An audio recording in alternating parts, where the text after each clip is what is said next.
तो भगवान ने परम गति दी। अच्छा, पूतना मांस खाती थी।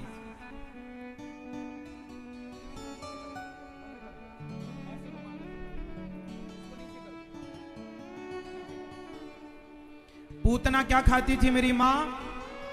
जोर से मांस खाती थी। आप में से कितने लोग मांस खाते हैं? कितने पूतना की बिरादरी के हैं?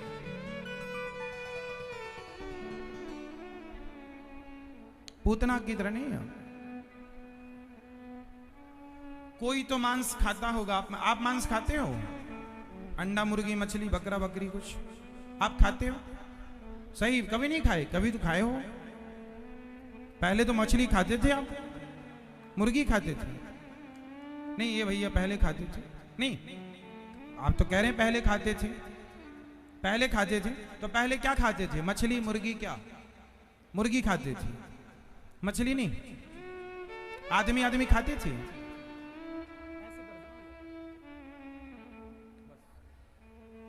देखो हवा इसमें आ रही है ना बेटा, घुमा दो, इसको बंद कर दो ना, सीधा बंद कर दो या ऐसे कर दो। हाँ, मांस, पूतना मांस खाती थी।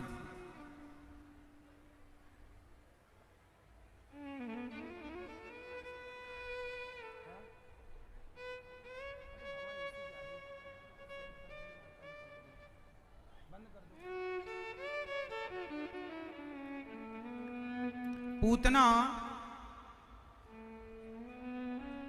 छोटे छोटे बच्चों को मार करके मांस खा जाती थी।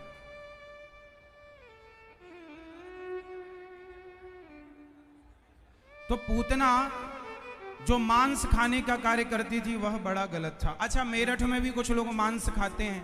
यहां भी मछली, मुर्गी खूब बिकती है, हाँ या ना? इसलिए आपको मांस नहीं खाना चाहिए। खाना चाहिए।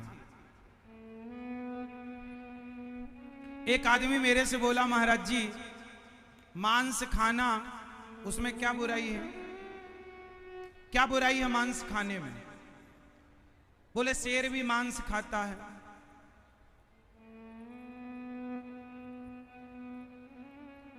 अमेरिका, जापान, लंदन, पेरिस के लोग मांस खाते हैं, हम भी मांस खाएं?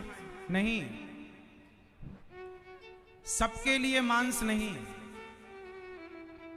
जो लोग मांस खा रहे हैं वो सिर्फ अपना अस्तित्व भूल गए, अपनी, जैसा कि मैंने फर्स्ट में बताया कि आप शेर के बच्चे हैं, गीदड़ों के झुंड में मिल गए तो गीदड़ मान लिया।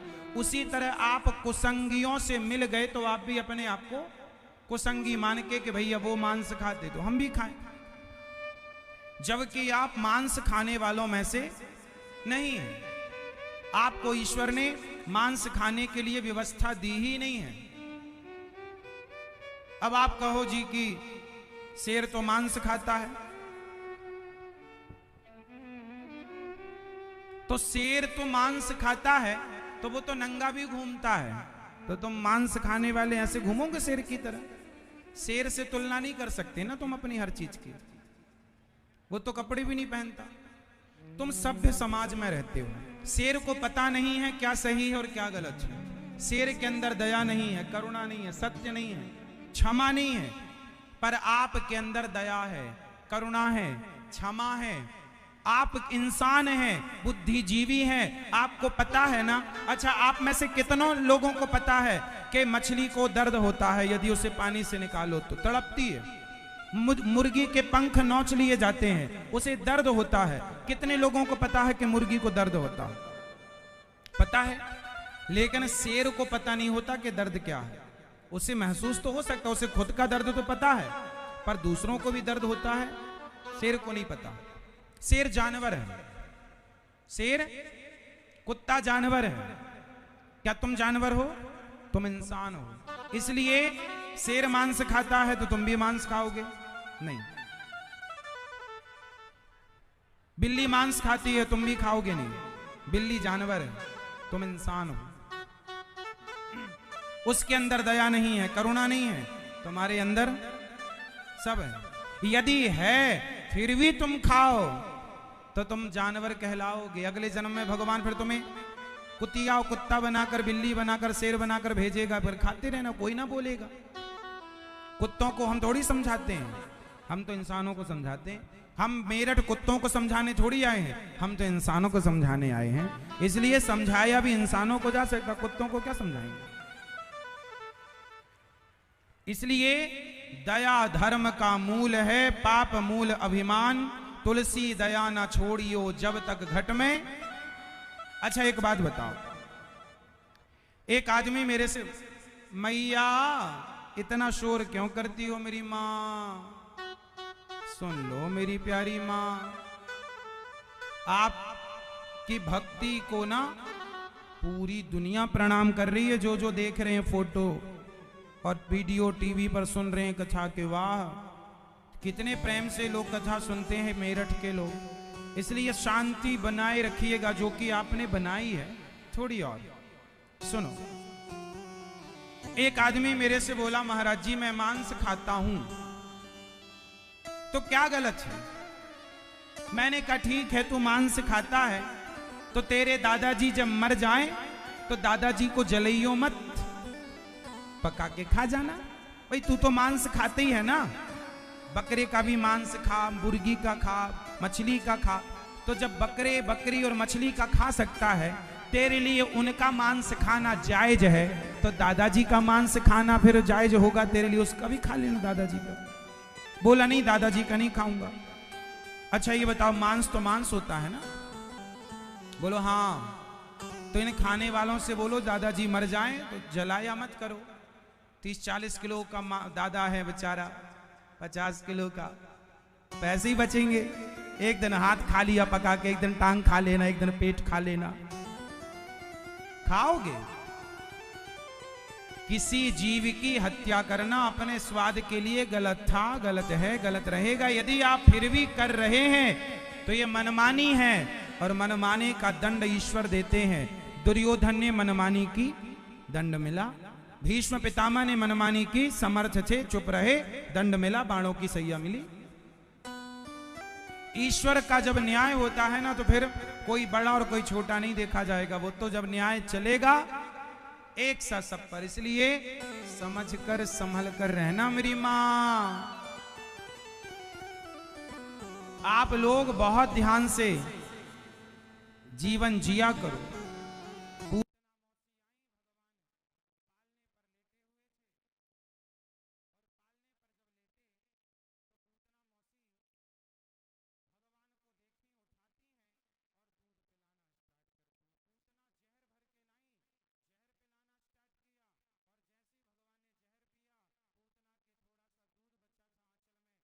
फिनिश किया, जहर फिनिश किया, जहर दूध खत्म, पूतना के प्राण पीने लगे। पूतना चिल्लाई, बालक छोड़ दो। भगवान बोले, मौसी जी हम जल्दी से किसी को पकड़ते नहीं हैं, और पकड़ लेते हैं तो फिर कभी छोड़ते नहीं। आप पकड़ने की व्यवस्था, छोड़ने की कोई व्यवस्था नहीं। पूतना को पकड़े भगवान, उड़ करके भागी तो भगवान ने प्राणों का पान किया, पूतना धड़ाम से गिर पड़ी। पूतना का उद्धार हुआ, पर भगवान ने पूतना की दुर्गति की कि सदगति की? बोलो। भगवान को जिसने जहर पिलाकर मारना चाहा, उस पर भी भगवान ने कृपा दृष्टि बरसाई, उन्हें भी परम धाम वैकुंठ का पद दिया। जो गति यशोदा माँ कौशल्या को मिलेगी, वही पूतना को। ऐसे दयामय भगवान हैं, करुणा ऐसे। इसलिए भगवान की शरण में रहा करो। हे नाथ, मैं आपको कभी हर पल याद रखो भगवान को। अब भगवान थोड़ा बड़े हुए, पूतना को मारा, पूतना के शरीर में चिताओं को रखा और शरीर में आग लगाई, बड़ी खुशबू निकली। नंद बाबा ने आश्चर्य माना और कंस का कर चुकाकर नंद बाबा लौटे थे कि तभी भगवान थोड़ा बड़े हुए, करवट बदले तो शकटासुर मारने आया। भगवान ने छकड़े को लात मारी, छकड़ा गिरा, शकटासुर का उद्धार हुआ। तृणावर्त बवंडर के रूप में आया, भगवान ने तृणावर्त को मार गिराया। पूतना मौसी आई, तृणावर्त आया, सबको भगवान ने मारा। अच्छा आप समझो, ये सारे लोग आ रहे हैं और भगवान सबको मार रहे हैं, इसका आशय क्या? आप क्या सीख रहे हैं इन बातों से? मैं आपको कथा नहीं, कथा का सार सार समझाऊंगा। सबको पता है कि भगवान ने शकटासुर और तृणावर्त को मारा। मारा तो मार तो दिया, आपने सीखा क्या? आपके लिए मैसेज क्या था? ये बात महत्वपूर्ण है कि आपने उससे सीखा क्या। अब सीखा क्या? देखो, भगवान के रास्ते पर कौन आया? शकटासुर आया। छकड़े पर आकर बैठा। मैया ने नीचे लिटा दिया कन्हैया को, ऊपर छकड़े पर सामान रख दिया। भगवान रोने लगे, मैया सुनी नहीं। शकटासुर मारना चाहा, भगवान ने मार गिराया। अर्थ ये निकला कि शकटासुर ऊपर आकर बैठा है और मैया ने छकड़े के नीचे भगवान को लिटाया है। कई बार हम लोग भगवान को नीचे कर देते हैं, अपने कामों को ऊपर कर देते हैं। कई बार हम भगवान को पीछे कर देते हैं, अपने आप को आगे कर लेते हैं। और जो अपने आप को आगे करता है, उसकी गाड़ी में भगवान एक लात जमा दे हैं कि तुम आगे आगे चल रहे हो। भगवान कहते हैं मुझे भूल गए। और जब भगवान को मैया यशोदा भूली तो गाड़ी पर लात जमा दी।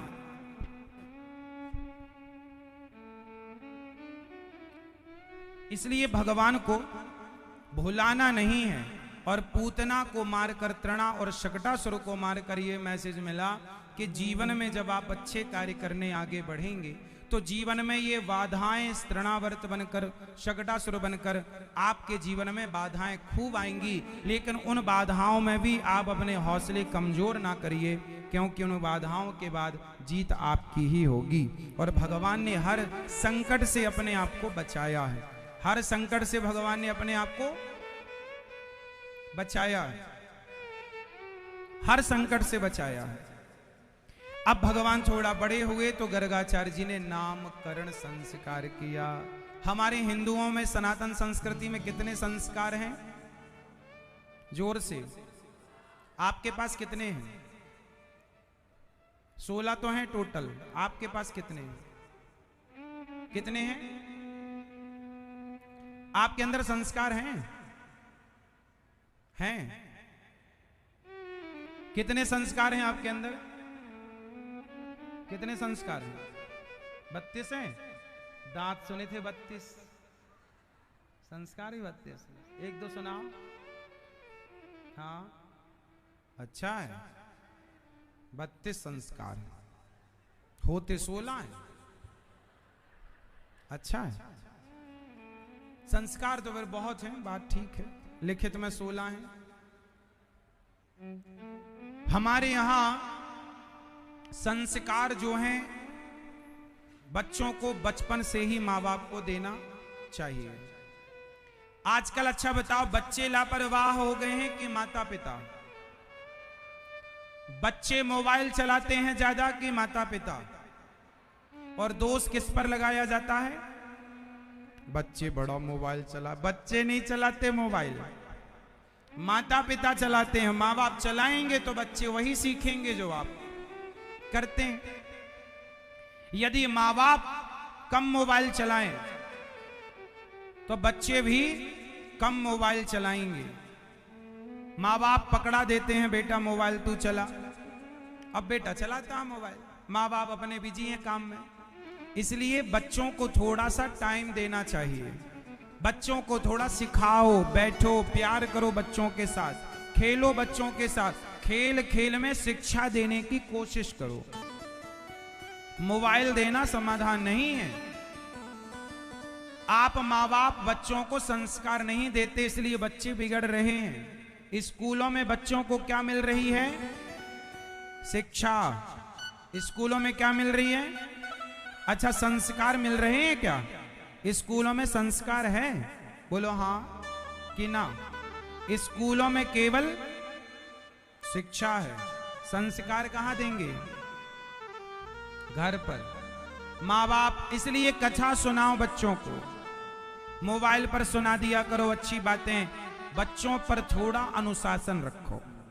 क्या रखो मेरी माँ? अनुशासन जरूरी है। 5 वर्ष तक बच्चे से खूब लाड़ प्यार करना, पर 6 वर्ष के बच्चे से ना थोड़ा आंखों से आंखें मिलाकर बात करना। तूने गलती क्यों की? थोड़ा डांटना। थोड़ा सा भय जरूरी है। गलती करने पर बेटे का जूता, आपका जूता जब बेटे के पांव में बराबर फिक्स आने लग जाए, बाप और बेटे का जूता एक हो जाए, एक नंबर का, तो बाप को अपने बेटे के कंधे पर हाथ रखकर बाप बेटे का रिश्ता खत्म करके और मित्रता, दोस्ती की तरह, दोस्तों की तरह रहना चाहिए, ये शास्त्र कहते हैं। बच्चों के साथ पिता कैसे रहे? दोस्तों की तरह व्यवहार कर, मित्रवत व्यवहार। कि बेटा, यदि आप अपने बेटे के मित्र बन जाओगे तो वो हर बात आपसे अच्छी और बुरी शेयर करेगा। आपको पता है कि क्या सही है क्या गलत, आप उसका मार्गदर्शन कर सकते हैं। इसलिए समय है तो प्यार करो, समय है थोड़ा भय दिखाओ, और समय है तो खूब साथ में गले पर हाथ रखकर कंधे से कंधा मिलाकर आगे बढ़ो। ये संस्कार रहे हैं हम भारतीयों के। लेकिन आज संस्कार पीछे हो गए और हम लोगों ने आधुनिकता के नाम पर अपने संस्कार बहुत पीछे कहीं छोड़ दिए। आप में से कितने लोग भारत को हिंदू राष्ट्र के रूप में देखना चाहते हैं? कितने लोग हिंदू राष्ट्र चाहते हैं कि भारत को हिंदू राष्ट्र बनाया जाए? मुस्लिम राष्ट्र हैं, जब मुस्लिम देश हो सकते हैं बहुत सारे, लगभग 52 मुस्लिम देश हैं और पूरे टोटली वो मुस्लिम देश हैं, तो एक पूरी दुनिया में हिंदुओं का क्यों नहीं हो सकता? हिंदू राष्ट्र क्यों नहीं हो सकता? हो सकता है। आप कितने लोग चाहते हैं? एक बार पुनः एक बार मुझे फिर याद दिलाओ, कितने लोग हिंदू राष्ट्र चाहते हैं? जो चाहते हैं वो फुल हाथ सपोर्ट में उठाएं। आप नहीं चाहते? उठाओ हाथ। हिंदू राष्ट्र तो हो जाएगा, बड़ी बात नहीं, लेकिन आपको कुछ करना पड़ेगा। यदि आप भारत को हिंदू राष्ट्र देखना चाहते हैं, हिंदू राष्ट्र बनाना चाहते हैं, तो आप बस एक काम कीजिए कि आप पहले स्वयं हिंदू बन जाइए।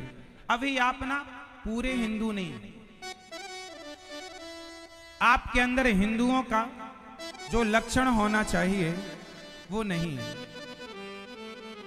हमारे बीच आज क्षेत्रीय यहाँ के सांसद जी आए हैं, एक बार सुंदर तालियों के साथ आप श्री का स्वागत, अतिथि के रूप में आज पधारे हैं।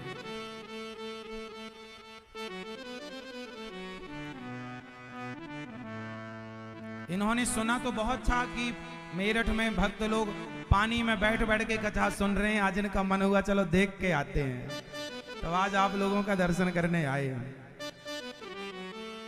आपकी श्रद्धा को प्रणाम करने आए हैं। ये सुनिए, हिंदू राष्ट्र आप बनाना चाहते हैं यदि भारत को, तो पहले आपको कुछ बातों का ध्यान रखना चाहिए। पहली बात तो यह कि आप सब अपने माथे पर तिलक लगाना स्टार्ट कीजिए। दूसरा, आप अपने बच्चों को पोयम नहीं, भगवद गीता और रामचरितमानस की चौपाइयां याद कराना स्टार्ट कीजिए। तीसरा, कम से कम एक दिन संडे के संडे धोती कुर्ता पहनकर बाजार में निकलना शुरू कीजिए। धोती कुर्ता जो भारतीय पहनावा है, आपके दादाजी कांच लगाते थे, याद है आप लोगों को? आपके दादाजी नाना जी कैसे कपड़े पहनते थे? धोती और कुर्ता, पजामा नहीं, धोती और कुर्ता, धोती कांच लगाकर। ये पहनावा हम भारतीयों का रहा है, लेकिन आजकल लोग, आप पैंट शर्ट पहनते हैं, कम से कम 7 दिन आप पैंट शर्ट को देते हैं, एक दिन तो अपने भारतीय पहनावा को दें। आप नहीं पहनेंगे तो बताओ फिर धोती कुर्ता की उम्मीद आप पाकिस्तानियों से करेंगे क्या? बताओ। इसलिए देश आपका है। किस किस का देश है ये? भारत देश किस किस का है? यदि देश आपका है तो देश की संस्कृति और संस्कारों की रक्षा करने की जिम्मेदारी किसकी है? हमारी, तो कौन कौन करेगा? धोती कुर्ता, एक दिन बाजार निकलो, धोती कुर्ता पहनो, माथे पर तिलक लगाओ, जाओ बाजार। हिंदू हो, हिंदुओं के पहनावे में आओ। मुसलमानों को आपने देखा होगा, टोपी लगाकर निकलते हैं, उन्हें कोई शर्म नहीं, कोई लाज नहीं। जब वो अपने धर्म के प्रति इतने जागरूक हैं, तो आप सोए क्यों हैं? कब जागेंगे आप? कब अपनी संस्कृति और अपने संस्कारों को पहचानेंगे? आज कोई हिंदू, विडंबना ये है कि आप जितने लोग यहाँ बैठे हैं, यदि आप कल ही धोती कुर्ता पहन के बाजार में निकल जाएं, तो लोग आपके अपने ही हंसेंगे, अरे बड़ा पंडित बन रहा है।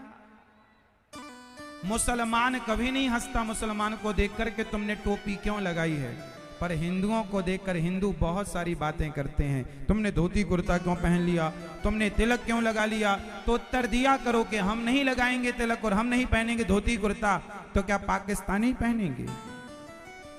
आज भारतीयता को बचाने की जिम्मेदारी हमारी है। नहीं बचाओगे तो पूरा का पूरा गांव हिंदुओं का क्रिश्चियन और अन्य धर्मों में कन्वर्ट हो चुका है। अब आपकी बारी, यदि नहीं जागे तो। इसलिए थोड़ी सी जागरूकता जरूरी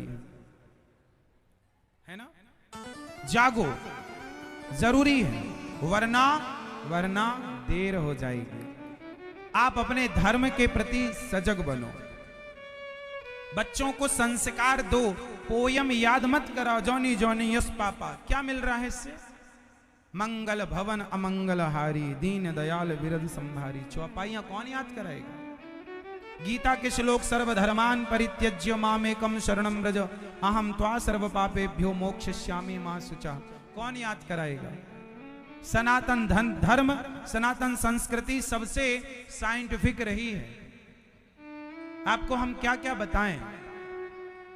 दुनिया जब पढ़ना नहीं जानती थी ना साहब, तब हमारे यहां गुरुकुल हुआ करते थे। इंग्लैंड में सबसे पहला स्कूल बना था 1809 में।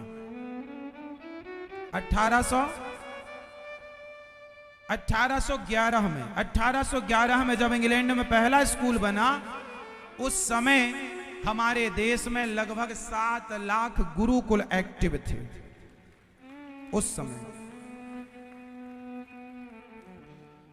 अमृतसर का गोल्डन टेम्पल मंदिर किस किसने देखा है? सोने का मंदिर है अमृतसर में, देखा है?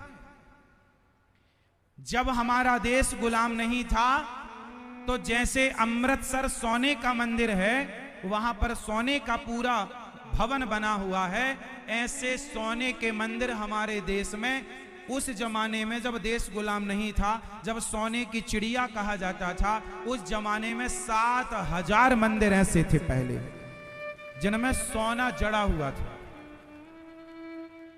7000 मंदिर थे उस जमाने में। मथुरा का भगवान श्री कृष्ण का जो मंदिर था, वो मंदिर अद्भुत था। कभी इतिहास में पढ़ना, वहां की मूर्तियां ऐसी थी, आप आश्चर्य मानेंगे। पता नहीं अपने इतिहास में तुम बिलीव करो ना करो, वो जमीन से 2 फीट ऊपर थी।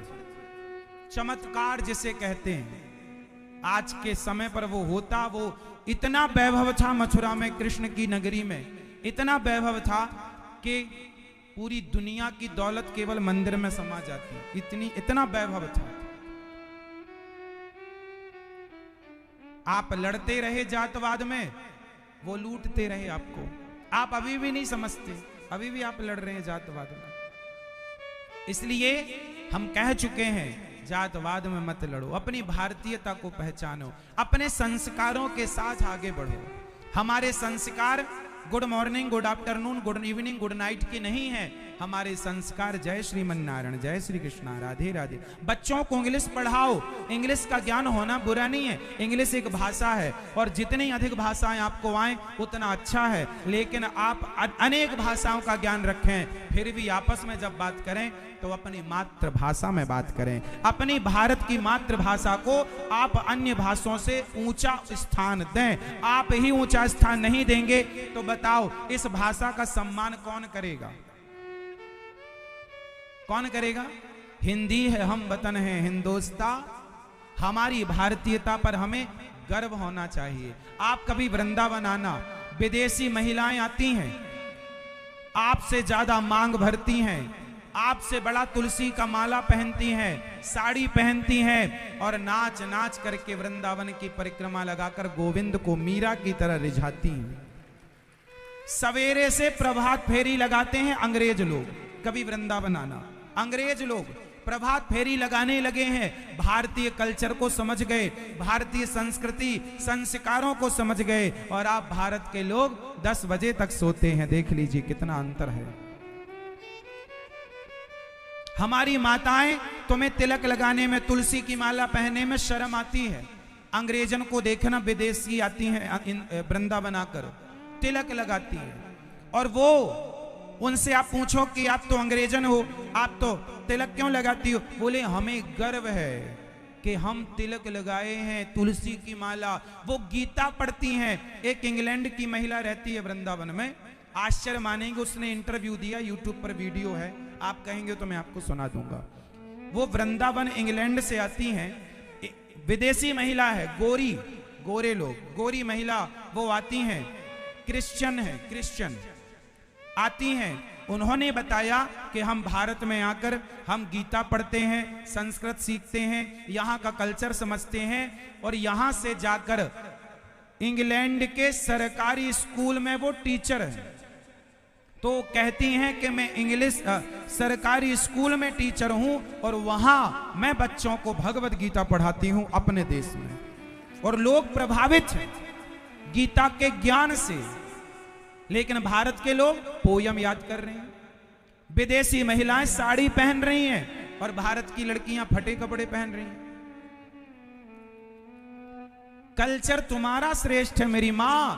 आजकल विदेशों में शादियों में मंडप गढ़ने लगा है, तुम्हारी भारतीय रस्मों की तरफ शादियां होने लगी। मंडप गढ़ना, हल्दी चढ़ना, तेल चढ़ना, वो जो हमारे प्रोसेस होता है, विदेशों में बहुत इसका जागरूक हो गए लोग और इस कल्चर को अपना रहे हैं, और हम भारत के लोग भूलते जा रहे हैं। हमारी भारतीयता, हमारी संस्कृति इस धरती में सबसे श्रेष्ठ है। मैं इसके प्रमाण दे सकता हूं आपको। चलो बताओ साइंस में सबसे पुराना सब्जेक्ट क्या है? साइंस के पास सबसे प्राचीन अवशेष क्या है?